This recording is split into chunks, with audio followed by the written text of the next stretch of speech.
AD 750 ഇറ്റലിയിലെ ലാൻസിയാനോ എന്ന സ്ഥലത്തെ വിശുദ്ധ ലഗൻസിയാനോ ദേവാലയത്തിൽ ഒരു വൈദികൻ ബലിയർപ്പിച്ചുകൊണ്ടിരിക്കുകയായിരുന്നു.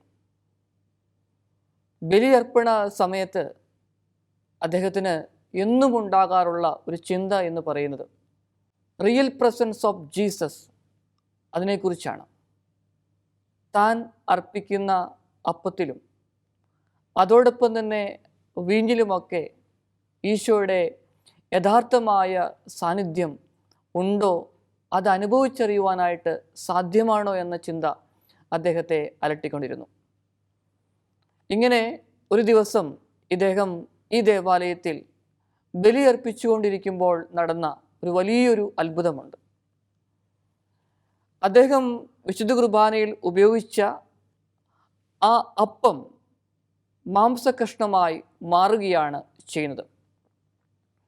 വൈൻ രക്തമായി മാറുകയും ചെയ്യുന്നു. വിശുദ്ധ കുർബാനയുടെ ഇടയിൽ സംഭവിച്ച ഈ ഒരു കാര്യം വലിയ ഒരു മാറ്റം ഈ വൈദികൻ്റെ ജീവിതത്തിൽ ഉണ്ടാക്കി.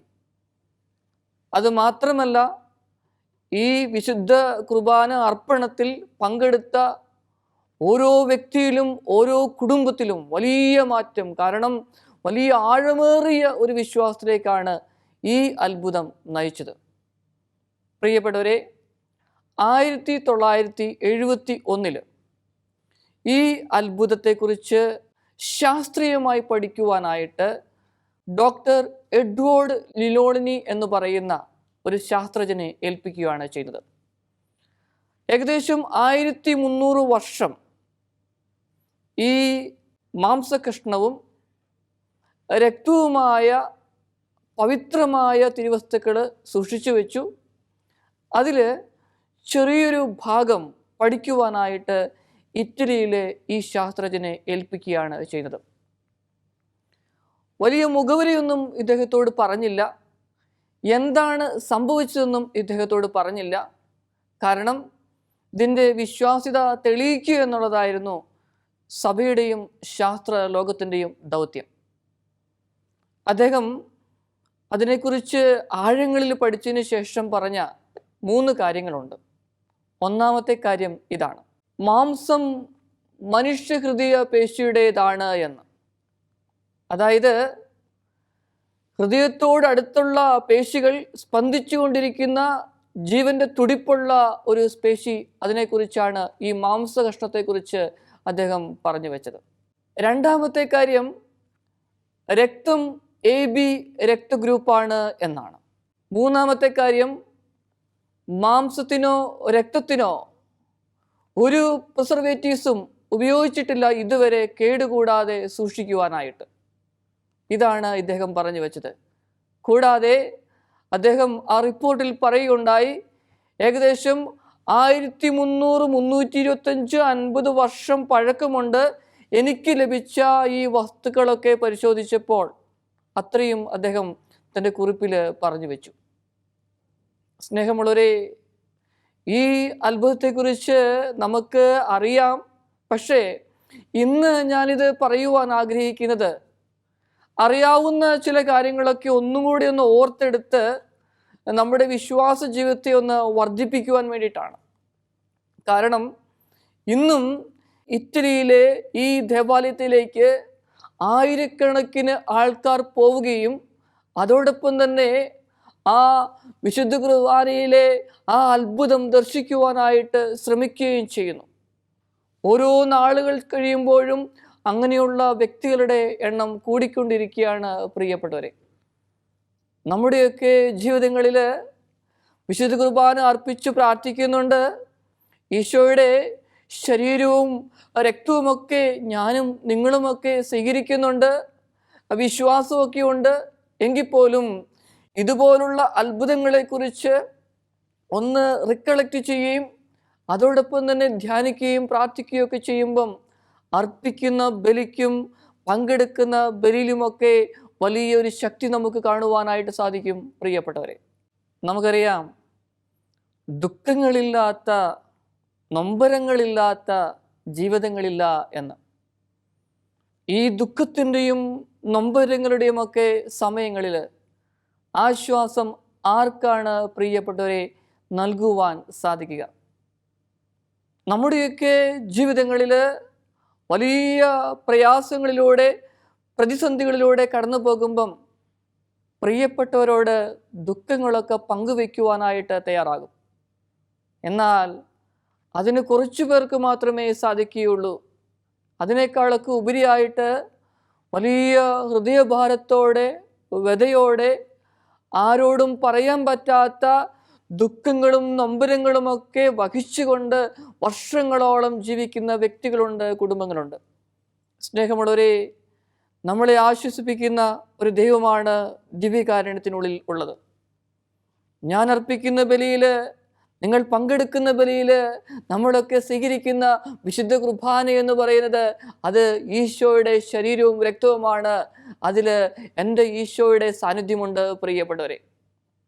ആ ഈശോ നമ്മുടെയൊക്കെ ഹൃദയങ്ങളിലേക്ക് വന്നു കഴിയുമ്പോൾ ആ ദൈവത്തോട് നമുക്കൊന്ന് മൗനമായി സംസാരിക്കുവാനായിട്ട് സാധിക്കുന്നുണ്ടോ പ്രിയപ്പെട്ടവരെ? അങ്ങനെ സംസാരിക്കാൻ തയ്യാറായി ദുഃഖങ്ങളും നമ്മൾ വഹിച്ചുകൊണ്ട് നടക്കുന്ന നൊമ്പരങ്ങളുമൊക്കെ ആ ദൈവത്തിൻ്റെ സന്നിധിയിലേക്ക് കൊടുത്തു കഴിയുമ്പം ഹൃദയത്തിൻ്റെ വലിയൊരു ഭാരം മാറുന്നതായിട്ട് നമുക്ക് കാണുവാനായിട്ട് സാധിക്കത്തില്ലേ? ഇനി കോവിഡിന് ശേഷമുള്ള കാലഘട്ടങ്ങളിൽ ദിവ്യകാരുണ്യത്തിൻ്റെ മുൻപിലിരുന്ന് പ്രാർത്ഥിക്കുന്ന വ്യക്തികളുടെയും കുടുംബങ്ങളുടെയും എണ്ണമൊക്കെ വളരെയധികം കൂടിക്കഴിഞ്ഞിരിക്കുന്നു. വലിയ സന്തോഷത്തോടു കൂടിയാണ് എനിക്കിത് പറയുവാനായിട്ട് സാധിക്കുക. കാരണം നിശബ്ദതയിൽ ദൈവത്തെ അനുഭവിച്ചറിയുവാനായിട്ട് ശ്രമിക്കുന്നു എന്നുള്ളതാണ് ഇതിൻ്റെ അർത്ഥം. ഇനി വിശുദ്ധ ഗ്രന്ഥത്തിൻ്റെ ഏടുകളിലൂടെ പോകുവാണെങ്കിൽ ചില കാര്യങ്ങളൊക്കെ നമുക്ക് കാണുവാനായിട്ട് സാധിക്കും പ്രിയപ്പെട്ടവരെ. രാജാക്കന്മാരുടെ 1-ാമത്തെ പുസ്തകത്തിൽ 19-ാമത്തെ അധ്യായത്തിൽ ചില കാര്യങ്ങൾ ഏലിയ പ്രവാചകന്റെ ജീവിതത്തെക്കുറിച്ച് പ്രതിപാദിക്കുന്നുണ്ട് പ്രിയപ്പെട്ടവരെ. ജസബേൽ ഏലിയയോട് പറയുകയാണ്, അതായത് 24 മണിക്കൂറിനുള്ളിൽ നിന്നെ വകവരുത്തുമെന്ന്. ഇത് കേട്ട് കഴിഞ്ഞപ്പോൾ ഏലിയ പ്രവാചകന് വലിയ വിഷമം തോന്നി, അസ്വസ്ഥതയായി. കാരണം എന്താ? ദൈവം പറഞ്ഞതുപോലെയൊക്കെ പ്രവർത്തിച്ചു. പിന്നെ ദൈവം എന്തേ ഇടപെടാത്തത്? വലിയ ദുഃഖമായി, ഹൃദയഭാരമായി. അങ്ങനെ ഈ ഏലിയ പ്രവാചകൻ മരുഭൂമിയിലൂടെ നടക്കുകയാണ്. കൃത്യമായിട്ട് പറഞ്ഞാൽ ഒരു ദിവസത്തെ വഴി പിന്നിട്ടു. അങ്ങനെ അദ്ദേഹം ഒരു വാടാ മുൾച്ചെടിയുടെ ചുവട്ടിൽ വലിയ ദുഃഖത്തോടെ, വേദനയോടുകൂടെ ആയിരിക്കുന്ന ഒരു സ്ഥിതിവിശേഷം. ഇനി ഈ വാടാ മുൾച്ചെടിയുടെ അടിയിലിരുന്നു കൊണ്ട് ഇദ്ദേഹം പ്രാർത്ഥിക്കുന്ന ഒരു കാര്യമുണ്ട്. അത് 1 രാജാക്കന്മാർ 19:4 വ്യക്തമായിട്ട് പ്രതിപാദിക്കുന്നു. കർത്താവേ മതി, എൻ്റെ പ്രാണനെ എടുത്താലും. കർത്താവേ മതി, എൻ്റെ പ്രാണനെ എടുത്താലുമെന്ന് വലിയ ഹൃദയവതയോടെ, നൊമ്പരത്തോടെ അദ്ദേഹം പ്രാർത്ഥിക്കുക. അങ്ങനെ പ്രാർത്ഥിച്ച് വിഷാദമുഖനായി കടന്നു പോകുന്ന അവസ്ഥയിൽ അദ്ദേഹം പതുക്കെ ഉറങ്ങിപ്പോവുകയാണ്. പ്രിയപ്പെട്ടവരെ, നമുക്കറിയാം നമ്മുടെയൊക്കെ ദൈവം പ്രാർത്ഥന കേൾക്കുന്ന ദൈവമാണെന്ന്. എന്നാൽ കുറച്ചു കഴിഞ്ഞപ്പം ദൈവത്തിൻ്റെ ദൂതൻ അദ്ദേഹത്തെ തട്ടി ഉണർത്തി. അദ്ദേഹത്തോട് പറഞ്ഞു, എലിയ എഴുന്നേൽക്ക്, ചുടുകല്ലിൽ ചുട്ട അപ്പവും വെള്ളവും ഒക്കെയുണ്ട്, എടുത്ത് ഭക്ഷിക്കുവാനായിട്ട് പറഞ്ഞു. അദ്ദേഹം അതെടുത്ത് ഭക്ഷിച്ചു. അധികമൊന്നും മനസ്സിലാക്കാൻ സാധിച്ചില്ല ആ സമയത്ത്. കാരണം എന്താ? ദുഃഖത്തിൻ്റെ വേദന, ആ വലിയ ഭാരം ഒരു സൈഡിൽ ഇങ്ങനെയുണ്ട്. ക്ഷീണം കൊണ്ട് ഉറങ്ങിപ്പോയി. പിന്നെ എന്തോ സംഭവിച്ചതുപോലെയൊക്കെ എടുത്തു കഴിച്ചു. പിന്നെ അദ്ദേഹം ഉറങ്ങി. കുറച്ചു കഴിഞ്ഞപ്പം വീണ്ടും പറഞ്ഞു, ഇതാ എടുത്ത് ഭക്ഷിക്കുവിൻ, യാത്രയ്ക്ക് പുറപ്പെടേണ്ട സമയമായിരിക്കുന്നുവെന്ന്. വീണ്ടും ഈ പ്രവാചകൻ അപ്പവും ചൂടുവെള്ളവുമെല്ലാം കഴിച്ചു. പിന്നെ തിടുക്കത്തിൽ യാത്ര പുറപ്പെടുന്ന ഒരു ചിത്രമാണ് ഇവിടെ വിവരിച്ചിരിക്കുന്നത്. ദൈവത്തിൻ്റെ അനുഗ്രഹമൊക്കെ സ്വീകരിച്ചുകൊണ്ട് ഈ പ്രവാചകൻ അങ്ങ് മലമുകളിൽ എത്തുകയാണ് ചെയ്യുന്നത്. അപ്പോൾ ഒരേ ഒരു കാര്യമാണ് ദൈവം ചോദിക്കുന്നത്, എലിയ നീ ഇവിടെ എന്തെടുക്കുകയാണ് എന്ന്. എലിയ പറയുന്നുണ്ട്, ദൈവമായ കർത്താവിനെ പ്രതിയുള്ള അതീവ തീഷ്ണതയാൽ ഞാൻ ജ്വലിച്ചു കൊണ്ടിരിക്കുകയാണ് എന്ന്. പ്രിയപ്പെട്ടവരെ, 40 ദിവസവും 40 രാവും പകലും എടുത്തു ഈ യാത്ര അവസാനിപ്പിച്ച് ഈ ഹൊറേബ് മലയുടെ മുകളിലേക്ക് എത്തുവാനായിട്ട്. ഇനി ആ കാലയളവിൽ ഒരു ഭക്ഷണവും അവനുണ്ടായിരുന്നതായിട്ട് പറയുന്നില്ല. ആ സ്വീകരിച്ച ഭക്ഷണം, അതെ, അതിന് ശക്തി കൊണ്ടാണ് അവൻ നടന്ന് ആ ഹൊറേബ് മലയുടെ മുകളിലെത്തുന്നത്. അവിടെ ദൈവത്തെ അനുഭവിച്ചറിഞ്ഞു. കാരണം എന്താ? ഒരു സ്പിരിച്വൽ ഫുഡ് സ്വീകരിച്ചു കഴിഞ്ഞു. അത് വലിയൊരു ആത്മീയ ശക്തി കൊടുത്തു. ആ വേദന, ദുഃഖം എല്ലാം ഇല്ലാതാക്കി. ആദ്യം പ്രാർത്ഥിച്ചത് എന്താ? പ്രാണനെ എടുത്തോളാൻ. അതങ്ങ് മാറി, നിരാശ മാറി, അസ്വസ്ഥത മാറി, സന്തോഷം വന്നു. പിന്നെ സൈന്യങ്ങളുടെ കർത്താവിനെ പ്രതിയുള്ള തീഷ്ണതയാൽ കത്തിജ്വലിച്ചു കൊണ്ടിരിക്കുന്ന ഒരു മനുഷ്യൻ. സ്നേഹമുള്ളവരെ, ഏലിയ പ്രവാചകന്റെ ജീവിതത്തിൽ വലിയൊരു മാറ്റമാണ് ഈ സംഭവം കൊടുത്തത്. അങ്ങനെയെങ്കിൽ നമ്മുടെയൊക്കെ ജീവിതങ്ങളിൽ വലിയ ദുഃഖത്തിൻ്റെ, നൊമ്പരത്തിൻ്റെ ആ ആഴങ്ങളിലൂടെ കടന്നു പോകുമ്പം, പ്രിയപ്പെട്ടവരെ, വിശുദ്ധ കുർബാന സ്വീകരിക്കുമ്പോൾ ഇതേപോലുള്ള ഒരു മാറ്റമാണ് സംഭവിക്കുക. ഒന്ന് നന്നായി കുമ്പസാരിച്ച് ഒരുങ്ങി വലിയ വിശ്വാസത്തോടെ, ആഴത്തോടെ വിശുദ്ധ കുർബാന സ്വീകരിച്ചു കഴിയുമ്പോൾ, പ്രിയപ്പെട്ടവരെ, വലിയൊരു ശക്തി, ഏലിയ പ്രവാചകന് കൊടുത്ത ആ ശക്തി, അദ്ദേഹത്തിന് ലഭിച്ച ശക്തി എൻ്റെയും നിങ്ങളുടെയും ഒക്കെ ജീവിതത്തിൽ ലഭിക്കപ്പെടുകയാണ് ചെയ്യുന്നത്. കാരണം എന്താ? ഈ ശക്തി ഉണ്ടെങ്കിൽ പിന്നെ എന്തൊക്കെ പ്രയാസമുണ്ടായിക്കൊള്ളട്ടെ, കുടുംബത്തിലിതാ ഇതുപോലുള്ള പ്രശ്നം, ജോലിസ്ഥലത്തുള്ള പ്രശ്നം, പ്രിയപ്പെട്ടവരെ, എല്ലാ പ്രശ്നങ്ങളെയും അതിജീവിച്ചുകൊണ്ട് സന്തോഷത്തോടെ ജീവിക്കുവാനായിട്ട് സാധിക്കും. എനിക്ക് പരിചയമുള്ള ഒരു കൊമേഡിയനുണ്ട്. അദ്ദേഹം ഫ്ലോറിഡയിലെ ഒർലാൻഡോ എന്ന് പറയുന്ന സ്ഥലത്താണ് താമസിക്കുന്നത്. അദ്ദേഹത്തിൻ്റെ പേര് സ്റ്റീവ് സൈമൺ എന്നാണ്. ഒരു ഫാമിലി എൻ്റർടൈനർ ആൻഡ് കൊമേഡിയനാണ് ഇദ്ദേഹം. ചില സമയത്തൊക്കെ അദ്ദേഹം എന്നെ വിളിക്കാറുണ്ട്. അതോടൊപ്പം തന്നെ ഞാൻ അവിടെ ആയിരുന്ന സമയത്തൊക്കെ വിശുദ്ധ കുർബാനയിൽ പങ്കെടുക്കുവാനായിട്ട് അദ്ദേഹം വരുമായിരുന്നു. ഞാൻ അവിടുന്ന് ഇന്ത്യയിലേക്ക് പോരുന്നതിന് മുൻപ് അദ്ദേഹം എന്നോട് പറഞ്ഞു, അച്ഛൻ ഒരു ദിവസം എൻ്റെ വീട്ടിൽ വരണം, പ്രാർത്ഥിക്കണം. കാരണം ഇദ്ദേഹത്തിന് പ്രായമായ മാതാപിതാക്കളുണ്ട്. ഏകദേശം 82-85 വയസ്സുള്ള അപ്പനും അമ്മയും ഒക്കെ ഇദ്ദേഹത്തിനുണ്ട്. അച്ഛനൊന്ന് പ്രാർത്ഥിക്കണമെന്ന് പറഞ്ഞു. ചില സാഹചര്യങ്ങളിലൊക്കെ അപ്പനെയും അമ്മയൊക്കെ കൂട്ടിക്കൊണ്ട് വീൽ ചെയറിലിരുത്തി അദ്ദേഹം പള്ളിയിലേക്ക് വന്ന് കുർബാനയിലൊക്കെ പങ്കെടുക്കുന്നത് ഞാൻ കണ്ടിട്ടുണ്ട്. പിന്നീട് അദ്ദേഹത്തിൻ്റെ അവധി അനുസരിച്ചാണ് വരുന്നത്. കാരണം ഒരുപാട് ഷോകളായിട്ട് അദ്ദേഹത്തിന് അമേരിക്കയ്ക്കും അമേരിക്കയുടെ പുറത്തുമൊക്കെ പോകേണ്ട ഒരു ബിസി സ്കെഡ്യൂളാണ് ഉണ്ടായിരുന്നത്. എന്നാൽ ആ ആഴ്ചയിൽ അദ്ദേഹം ഫ്രീ ആയിരുന്നു. ഞാൻ ഇദ്ദേഹത്തിൻ്റെ കൂടെ വീട്ടിലേക്ക് പോയി. എനിക്ക് ആ വീട്ടിലേക്ക് കയറി ചെന്നപ്പോൾ തന്നെ ഭയങ്കര ഒരു സന്തോഷം തോന്നി. ഞാൻ പാർലറിലേക്ക് എത്തുന്നതിന് മുമ്പ് തന്നെ ഒരു ലൈറ്റ് മ്യൂസിക് കേൾക്കുവാനായിട്ട് ഇടയായി. എനിക്ക് ഭയങ്കര സന്തോഷമായി. അദ്ദേഹത്തിൻ്റെ ആ വീടിൻ്റെ പാർലറിൽ എത്തിയപ്പം ഞാൻ കണ്ടത് വലിയൊരു TV സ്ക്രീനുണ്ട്. അതിൽ EWTN ചാനലിൽ എന്തോ ഒരു പ്രോഗ്രാം നടക്കുക. അതിനുശേഷം കുറച്ച് സമയം ഞാൻ ശ്രദ്ധിച്ചു.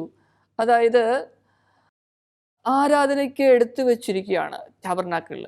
അപ്പോൾ ആ സ്ക്രീനിൽ ഇങ്ങനെ ദിവ്യകാരുണ്യത്തെ മനസ്സിലാക്കാനായിട്ട്, അനുഭവിച്ചറിയുവാനായിട്ട് പതുക്കെ പതുക്കെ ആ പേരൻസിന് സാധിക്കുന്നുണ്ടെന്ന് ഞാൻ വിശ്വസിച്ചു.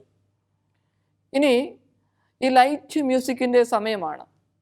ഇങ്ങനെ ഈ ദിവ്യകാരുണ്യത്തിലുള്ള ഈശോയെ അവരിങ്ങനെ അനുഭവിച്ചറിഞ്ഞുകൊണ്ടിരിക്കുകയാണ്. കാരണം പ്രാർത്ഥിച്ചുകൊണ്ടിരിക്കുകയാണ്. വലിയൊരു ശക്തിയാണ് അവർക്ക് ലഭിക്കുന്നത്. എനിക്ക് ഭയങ്കര സന്തോഷമായി. ഈ പേരൻസ് കുറേ സമയം വളരെ നിശബ്ദമായിട്ട് അവരുടെ മുറിയിലിരുന്ന് ഇങ്ങനെ പ്രാർത്ഥിച്ചുകൊണ്ടിരിക്കുക, ഈ ദിവ്യകാരുണ്യത്തിലേക്ക്, ദിവ്യകാരുണ്യ സാന്നിധ്യം അനുസ്മരിച്ചുകൊണ്ട്.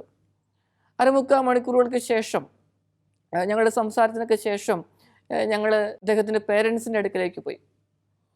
അവർക്ക് അങ്ങനെ അധികം നടക്കാനൊന്നും പറ്റുന്നില്ല. പക്ഷെ അവർ അവരുടെ മുഖത്തേക്ക് നോക്കുമ്പോൾ ഭയങ്കര സന്തോഷമാണ്. നമുക്കറിയാലോ, ഈ രോഗികളായിട്ടൊക്കെ കിടക്കുന്ന വ്യക്തികളുടെ അടുക്കലേക്ക് ചെന്നാൽ അധികമൊന്നും സന്തോഷമൊന്നും കാണാൻ പറ്റില്ല. പക്ഷേ ഇവരുടെ മുഖത്തേക്ക് നോക്കിയപ്പോൾ ഭയങ്കര സന്തോഷമാണ്. ഇവർ വാചാലരായി. അവർ ഒരേ കാര്യങ്ങളൊക്കെ പറയുവാനായിട്ട് തുടങ്ങി. സ്നേഹമുള്ളവരെ, എനിക്ക് ഭയങ്കര സന്തോഷം തോന്നി. ഞാൻ അവരോട് ചോദിച്ചു, നിങ്ങളുടെ സമയം എങ്ങനെയാണ് നിങ്ങൾ സ്പെൻഡ് ചെയ്യുന്നത്? അപ്പോൾ അവർ കൂട്ടിച്ചേർത്തു, അച്ചോ, സാധിക്കുന്ന സമയത്തൊക്കെ സ്റ്റീവിൻ്റെ കൂടെ പള്ളിയിലൊക്കെ പോകും. അല്ലാത്ത സമയത്തൊക്കെ ഞങ്ങൾ ഞങ്ങളുടേതായിട്ടുള്ള കുറച്ച് കാര്യങ്ങളൊക്കെ ചെയ്യും, പ്രാർത്ഥനയൊക്കെ ഉണ്ട്. പിന്നെ ഞങ്ങൾക്ക് വലിയ ശക്തി ലഭിക്കുന്നത് ഞങ്ങൾക്ക് ആരാധനയുടെ ദിവ്യകാരുണ്യത്തിൻ്റെ മുൻപിൽ പോയിരുന്ന് പ്രാർത്ഥിക്കണമെന്ന് ആഗ്രഹമുണ്ട്. ആരോഗ്യമുള്ള സമയത്തൊക്കെ ഞങ്ങൾ അങ്ങനെ ചെയ്യുമായിരുന്നു. പക്ഷേ ഇപ്പോൾ ഞങ്ങൾക്ക് അറിയാം എപ്പോഴൊന്നും പോകാൻ പറ്റില്ല എന്ന്. എന്നാൽ ഈ ടി വി സ്ക്രീനിൻ്റെ മുമ്പിൽ ദിവ്യകാരുണ്യത്തിൻ്റെ മുൻപിലിരുന്ന് ഇങ്ങനെ പ്രാർത്ഥിക്കുമ്പം ഭയങ്കര ശക്തി അയച്ചു, ഭയങ്കര സന്തോഷമാണ്. പ്രത്യേകിച്ച് മുമ്പോട്ട് നോക്കുമ്പോൾ സന്തോഷിക്കാനൊന്നുമില്ല.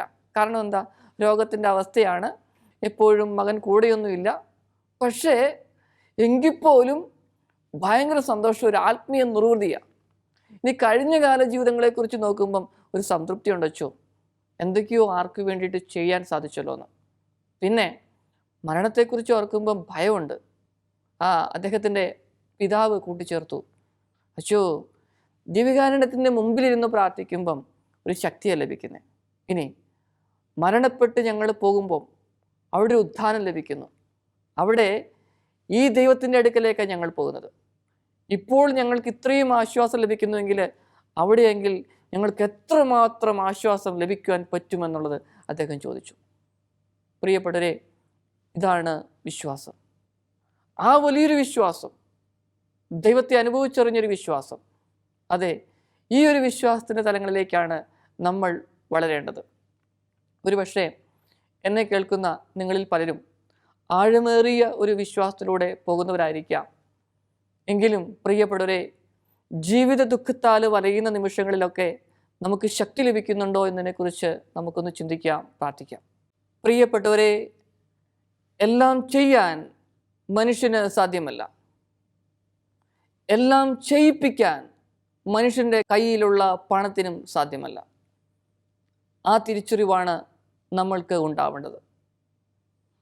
പക്ഷേ ദൈവം നമ്മോട് കൂടെ ഉണ്ടെങ്കിൽ നമ്മൾക്കെല്ലാം ചെയ്യുവാൻ സാധിക്കും.